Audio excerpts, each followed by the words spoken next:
దేవునికి స్తోత్రము. అనుదిన వాక్య ధ్యానమునక ఈరోజు 2025 సంవత్సరము ఆగస్టు నెల 29వ తారీఖు. ఈరోజు ధ్యాన వాక్యము పరిశుద్ధ గ్రంథము నుండి మత్తయి సువార్త 26వ అధ్యాయము 41వ వచనాన్ని మనం ధ్యానించుకుందాము. ప్రియ దేవుని బిడ్డలారా, నేటి ధ్యాన వాక్యాన్ని పరిశుద్ధ గ్రంథము నుండి ఒకసారి మనం చదువుకుందాము. మీరు శోధనలో ప్రవేశింపకుండునట్లు మెలకువగా నుండి ప్రార్థన చేయుడి. దేవుని బిడ్డలారా, ప్రియమైన దేవుని బిడ్డలారా, ఈరోజు ధ్యాన వాక్యము ప్రభువారు శిష్యులకు ఇచ్చినటువంటి మాటను మనం ఇప్పుడు ధ్యానించుకుంటున్నాము. ప్రభువారు శిష్యులకు ఏమి చెప్పాడు? మీరు శోధనలో ప్రవేశింపకుండాన్నట్లు మెలకువగా ఉండి ప్రార్థన చేస్తూ ఉండండి అని చెప్పాడు.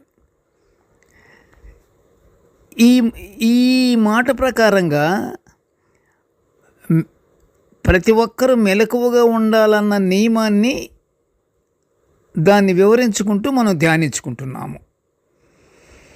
నేటి ధ్యాన వాక్యము ప్రభువు తన శిష్యులను గెత్సెమనే తోటకు దగ్గరలో కూర్చుండబెట్టి, నేను అక్కడికి వెళ్ళి ప్రార్థన చేసి వచ్చేంత వరకు మీరు ఇక్కడ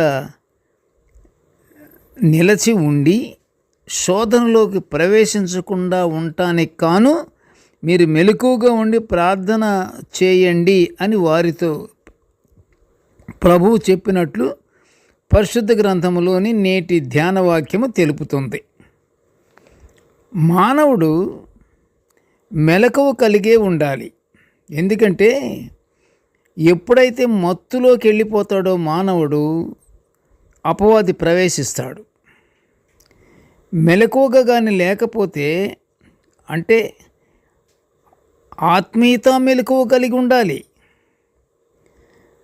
మెలకువ కానీ లేకపోతే, ఆత్మీయత మెలకువ కానీ లేకపోతే శోధనలకి తప్పకుండా గురవుతాం. పరిశుద్ధ గ్రంథంలోని సమూయేలు 2వ గ్రంథంలో 11వ అధ్యాయము 2వ వచనము కానీ చూస్తే, ప్రియ దేవుని బిడ్డలారా, దేవునికి హృదయానుసారుడైన దావీదు ఎంత గొప్ప మాట, దావీదుకి దేవుడు ఉపయోగించిన మాట. 2వ వచనము 2వ సమూయేలు గ్రంథము 11వ అధ్యాయము 2వ వచనం మనం చూస్తే, దేవునికి హృదయానుసారుడైన దావీదు యుద్ధవీరుడు, పరాక్రమశాలి. అయితే ఒకరోజు ప్రొద్దుగుంకు వేళ ఆ టైము వరకు దావీదు నిద్రిస్తున్నాడు అని పరిశుద్ధ గ్రంథములో మనము చూస్తున్నాము. పొద్దుగురుంకు వేళ అంటే అది నిద్రకు పోయే టైం కాదు. ఖచ్చితంగా ప్రతి ఒక్కరు మెలకువగా ఉంటారు. ఎవరైతే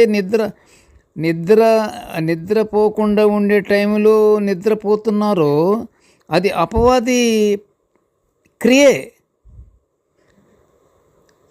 అయితే ఇదే రీతిగా అనేకులు తాము మేల్కొని ఉండవలసిన సమయమందేమో నిద్రిస్తుంటారు, నిద్రించే టైంలోనేమో మాట్లాడుకుంటూ ఉంటారు. సాతాను అయితే బహుదుష్టుడు కదా, మరియు శక్తి గలవాడు. సాతాను శక్తి గలవాడు, యుక్తి గలవాడు, బహుదుష్టుడు. దావీదు బద్ధకాన్ని ఆధారంగా సాతానుడు చేసుకొని దావీదును పడగొట్టడానికి, ఎందుకు? దావీదు దేవునికి స్వయాన హృదయానుసారుడు అని పిలిపించుకున్న వ్యక్తి దావీదు. అది అంత దగ్గరగా దేవునికి ఉండకూడదు ఇతను అని చెప్పి అది పడగొట్టడానికని ఆ సాతాను ప్రయత్నాలు దావీదు మీద ప్రయోగించినందున దావీదు ఏమయ్యాడు? శోధనకు గురయ్యాడు. అదేగా మరి అతను పైన మేడ మీద తిరుగుతూ బత్షెబాను చూడటం పాపం తెచ్చేసుకున్నాడు కదా. మరి ప్రభువు కూడా శోధనలో పడకుండా ఉండుటకు మెలకువగా ఉండండి అని శిష్యులకు చెప్పిన కానీ శిష్యులు నిద్రలోనే ఉన్నారు. అయితే ప్రభు అది చూచి మీరు శోధనలో ప్రవేశించకుండా ఉండినట్లు మెలకువగా ఉండి ప్రార్థన చేయండి అని శిష్యులను ప్రభు మరలా హెచ్చరించాడు. కానీ ఆత్మసిద్ధమే కానీ శరీరము బలహీనమని అందుకుగాను మీరు బలపడటానికి మెలకువగా ఉండి ప్రార్థన చేయండి అని ప్రభువు శిష్యులకు సెలవిచ్చాడు. అప్పుడు ప్రియ దేవుని బిడ్డలారా, వింటున్నారా? ఎందుకంటే మత్తు అనేది అది అపవాది యొక్క ప్రక్రియ.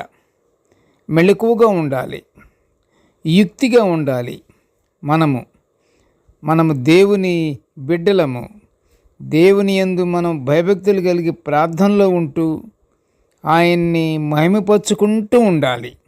కనుక ప్రియ దేవుని బిడ్డలారా, మనలోని మత్తును వదిలేసి శోధనకు గురవ్వకుండా ప్రార్థనలో గడుపుచు దేవుని ఆశీర్వాదాలు పొందుకుందాము.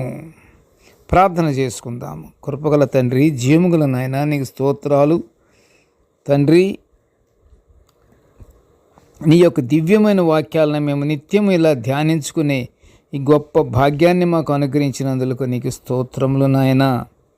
కృపగల తండ్రి, నేటి ధ్యాన వాక్యాన్ని వినుచున్న ప్రతి బిడ్డను ఆశీర్వదించయ్యా. కృపగల నాయన, మేము ఎల్లప్పుడూ తండ్రి మెలకువగా ఉంటూ నీకు ప్రార్థనలు మేము చేసుకుంటూ నీ పరలోకాశీర్వాదాలు పొందుకునే అంత భాగ్యాన్ని మాకు అనుగ్రహించమని ఈ మనవులన్నీ యేసయ్య పుణ్యనామమున వినయముగా వేడుకొనుచుంటున్నాము తండ్రి. ఆమెన్. దేవుడు మనలందరినీ బహుగా దీవించుగాక. Amen, amen, amen.